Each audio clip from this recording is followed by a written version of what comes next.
Hello, my name is Brayden Oski. And I'm Austin Morales, and you're watching The Inner Gamer On.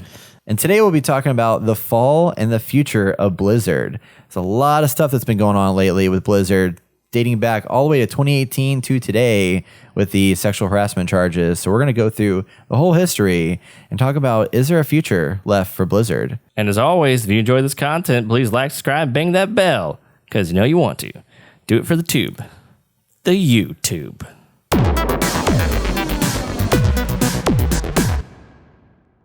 It is time for our topic of the show. Each week we dive in the world deeper. We dive deeper into the world of gaming, everybody. This week we're going to talk about the fall and the future of Blizzard, if there is one.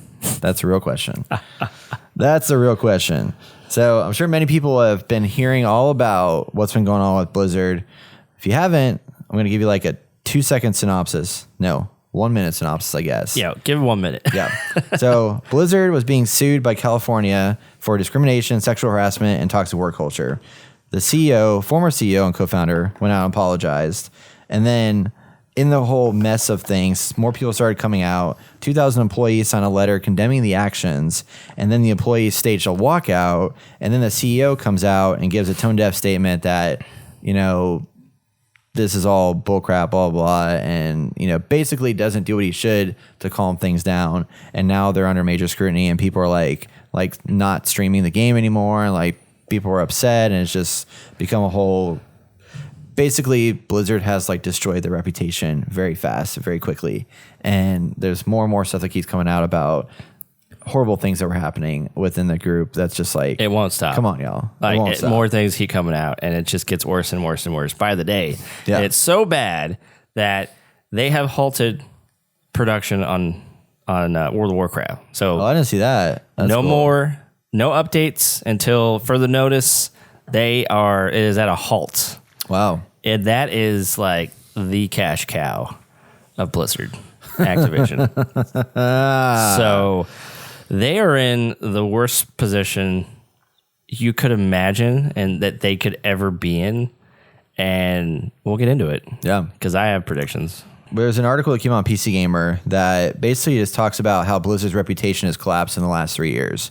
So it went from like, they're super well respected, people love them, like they couldn't do wrong. Yeah. Until they did wrong. Gold standard. A lot of wrong. And so we're going to go back, looking back to 2018, moving up to today, and kind of talk about some of the highlights of things that happened. So first off, 2018, WoW players were ticked off about Battle for Azeroth. Did you play this? Did you jump into that at all? I did after the fact, but most of the stuff I feel like is in-game things. Yeah. And I never got into it. Yeah. So, yeah, and that's kind of what people were complaining about, was like the new systems that they added were just confusing and unrewarding. Players were upset by the non-existent communication from the team after long-standing issues. And by September, things were so bad the game director issued an apology to the community and promised to be more communicative and fix Battle for Azeroth's many problems.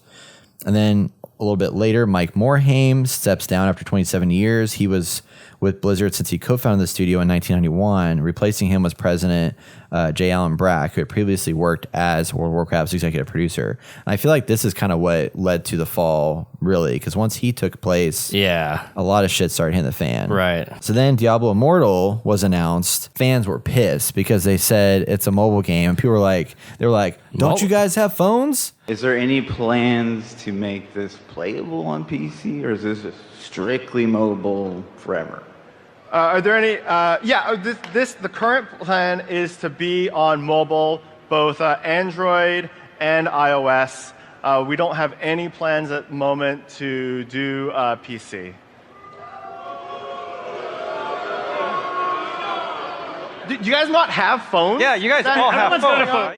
It's like, are you serious? Like, Yeah. hardcore fans want to sit at their computer and play this game. Yeah. And now you're just pandering to the Chinese market, which is fine if that's what you want to do. But, I mean, you got to give the fans what they want. They built this company from the ground up.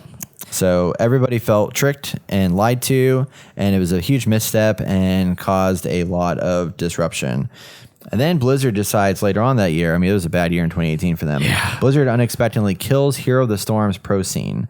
And this was huge because with no prior warning, entire teams, commentators, and support staff were suddenly left jobless. So they didn't have work to do anymore.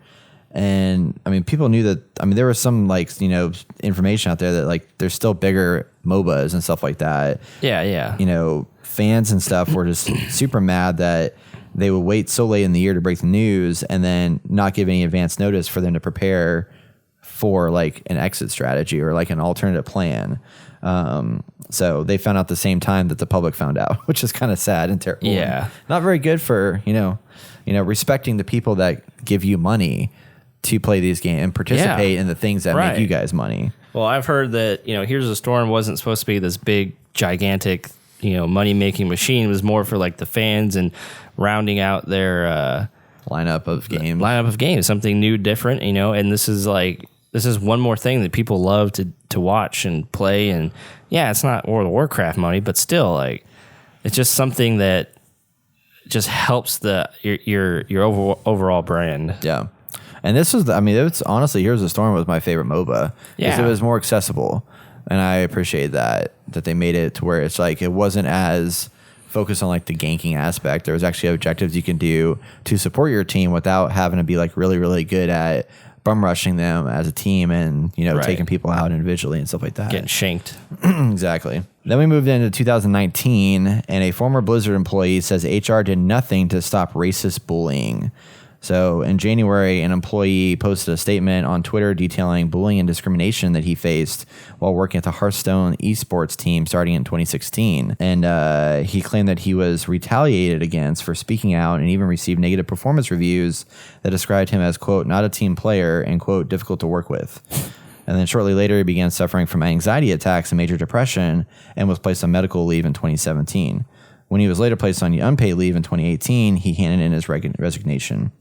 So following that controversy, Blizzard added a statement that didn't specifically comment on this guy specifically, but reiterated its commitment to, quote, inclusive and respectful work environment. And then later that year, they lay off 800 employees.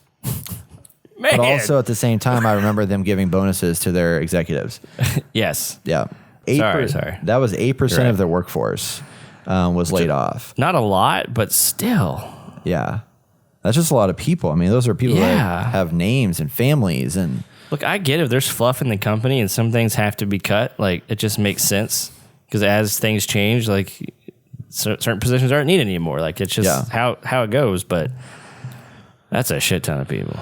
Well, the worst part is that they had announced financial records in 2018 being the best that they've, like, basically ever had. And then they go to lay off all these employees immediately after that. So it's like, how does that line up? It's that they have record financial performance, but then they lay off a bunch of people. So it's like they were clearly cutting costs. And then Bobby Kotick votes to give himself a raise of millions of dollars. Yep. You got to love it.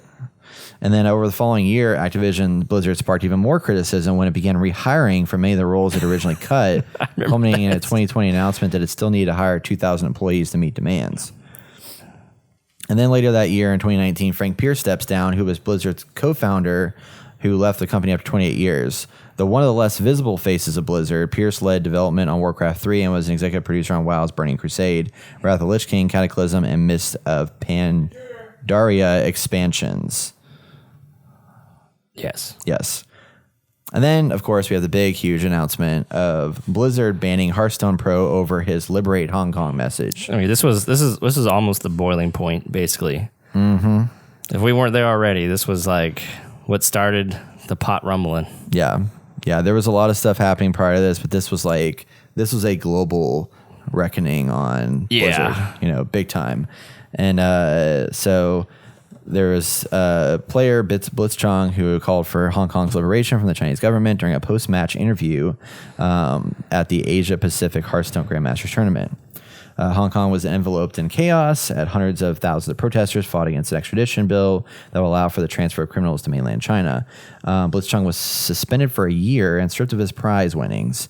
And then the two Taiwanese casters who were present during the interview were also fired.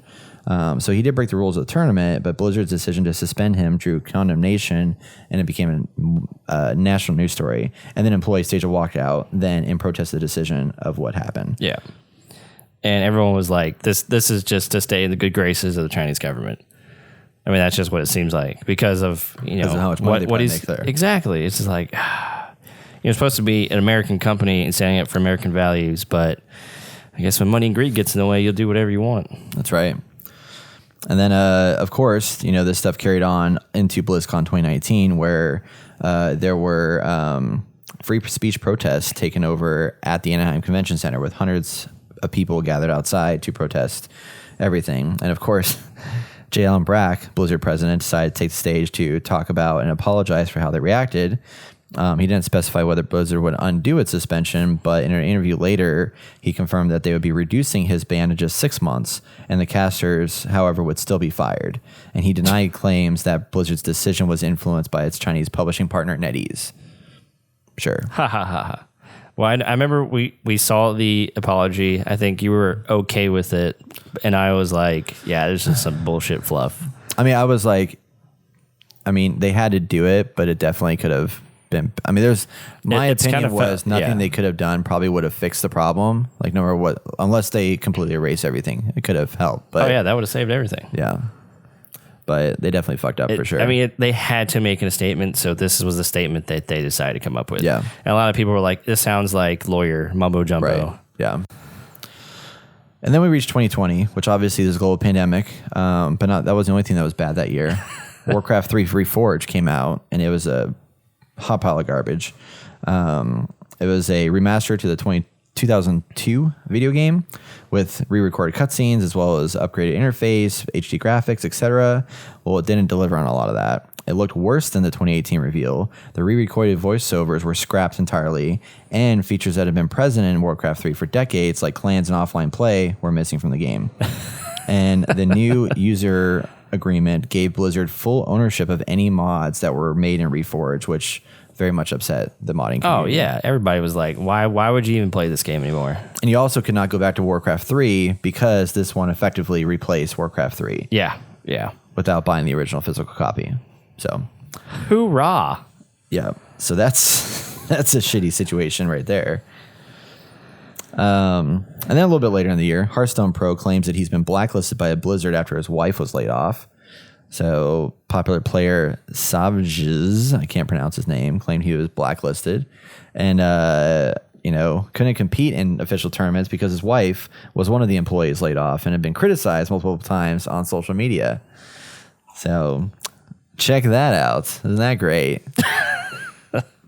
It's fantastic. Yeah. No, I remember hearing about some of this, but I didn't really get into it too much. Yeah. But yeah, it still sucks. It's so stupid. It does. Yeah. Pause button. Travis is now here with us. Yeah. We have a guest that's arrived during our on live recording that is live and recording right now. Well, it's not live, but it's recording. And now I have to cut disrupting all us. of this out. And I'm not. Okay.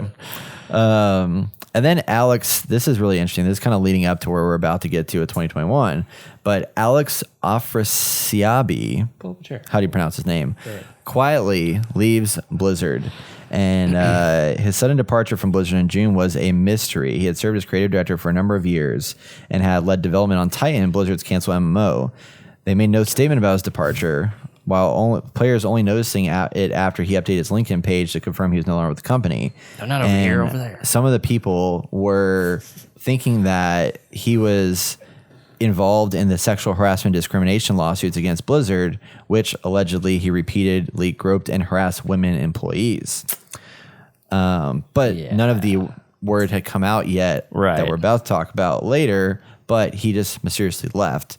And it seems like that may have been what it was. I don't remember seeing this, but he has a character named after him. Field Marshal Afarasabi. Oh, that's funny. Maybe Travis remembers this guy, but I don't. Yeah. I am sure he does. Oh, and then they later removed a lot of the stuff that has his name in it because obviously because of him. Yeah, they're trying to stave off this lawsuit that's about to hit them. So then a little bit later in 2020, Blizzard employees share a spreadsheet documenting salaries and protests over low pay.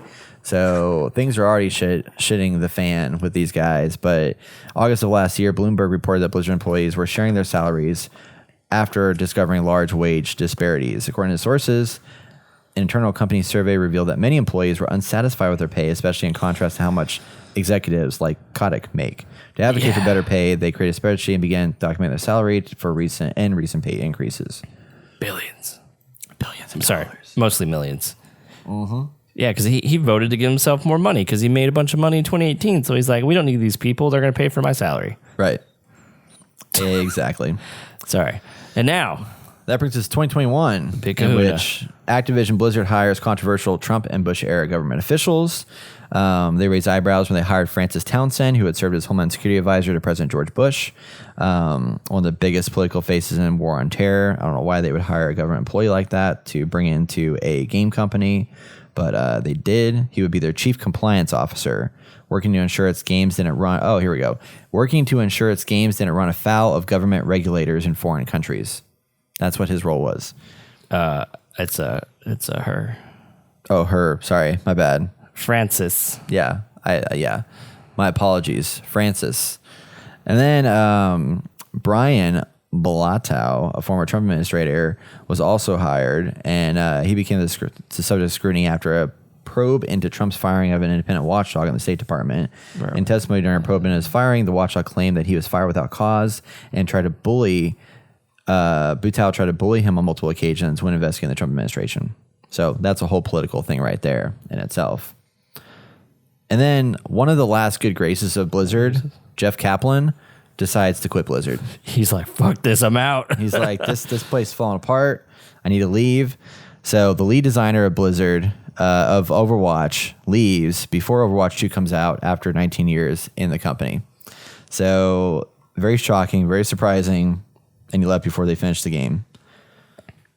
And that leaves us to where we are now, where Activision Blizzard is sued for discrimination and sexual harassment, where they apparently had a hotel room that was the Bill Cosby room that they would bring women to. The Cosby Suite. The Cosby Suites, and do things that they shouldn't have done. There are photos of a bunch of guys at Blizzard in the Cosby Suite holding up a big photo of Bill Cosby. Yep, on the bed. If that wasn't bad enough just to say they have a Cosby Suite, but now they like solidified it with a photo. Yep. And this Afrasabi guy was one of the guys that was there. So when the word came out that he was in that room and that stuff all happened, of course they go into World of Warcraft and they like remove anything related to him in the game because it was like really bad. But apparently he specifically sexually harassed several women while Brack, the president of Blizzard, allowed toxic behavior to fester within the company and did little to stop it. Yes. So that's and apparently somebody had taken their own life during a work company outing thing, and because her photos were displayed across the company, so she couldn't take any more. She committed suicide. That's awful. Yep. Yeah. So here we are now, 3 years later. Yeah. Blizzard went from making really good games to basically disaster after disaster. And I don't know if they're going to be able to come back from this. So that leads us to the future of Blizzard. Right. Can they come back from this? Well, like we said, I'll reiterate it. Work on World of Warcraft has halted. There'll be no more patches. Freaking finally. For the future, at the foreseeable future, until this is dealt with. I don't see how they do anything, really, until this is dealt with. So I feel like they have been stopped in the middle of the road. They can't go anywhere. All eyes are on them. Like, how do you come back from this? I don't think you do come back for this. I think a lot of people are going to have to leave the company. They're going to be sued. I'm sure people are going to go to jail for this. And, just like DICE just renamed themselves, right? Like we talked about. Well, DICE LA, one of their sub-studios. Yeah. I feel like they need to rebrand themselves, not as Blizzard, because now Blizzard has this bad, stigma on them, and they need to, from the ground up, put in new people who actually enjoy their games and want a culture that's going to, provide funding. Because people are upset. Like, shareholders are upset. It's like, hey, you're making us money. I pulled my money out of Activision Blizzard. I was like, fuck that. I'm not giving money seriously. Anymore. I mean, they have tanked billions of dollars in the past week because of this. I mean, everyone's upset at them. So if they're not sued by this, well, they're going to be sued by this. But they're probably going to be sued by the shareholders too, because they lost all that money for them. Yeah. Because all this has been going on. So I I don't think Blizzard will be like done, but I feel like the Blizzard we know now, the games we know now, are going to completely change for the future. There's just no way it can't. Yeah. Well, even more crazy is they hired a company, Wilmer Hale, to help them with reviewing their HR policies, and basically an outside company come review policies and procedures to help promote a more respectful, inclusive workspace.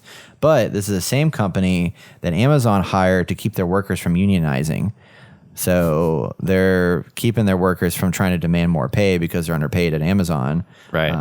And this same company is helping to make a more respectful workplace for Activision Blizzard. So that's kind of interesting. I think Young Yak covered this, but I think there's some sort of legal document that they signed where they can't take, like employees can't take Blizzard to court. Yeah. So I think that may have heard something about that. Yeah. I don't know if it's just like. Well, actually, I think Riot Games said something about that too. Yeah. I don't know. And I think because it's the actual state of California taking them to court, it's like a different story, right? Yeah. So they can use everybody there. Well, I don't know how the legal system works. I assume that they can use everybody from the company who can be witnesses to all this will be able to, actually go to court with them. So it's a mess. So this is going to cost millions of billions of dollars, and they're trying to do cleanup. Like, yeah, they are bleeding money right now. Well, it's like, right now, like if Call of Duty dies, I don't really care. Like, I'm fine with that. Like, that's been around long enough. Yeah. World of Warcraft, I've been wanting to die for 10 years. But, no offense to World of Warcraft, but not a fan. Overwatch, I like, but I haven't played in so long. Diablo, I feel like they've kind of hurt themselves with that. I would love for Diablo to come back. Me too. Here's the Storm they've already killed. So, like, what do they got left? What does Activision have left?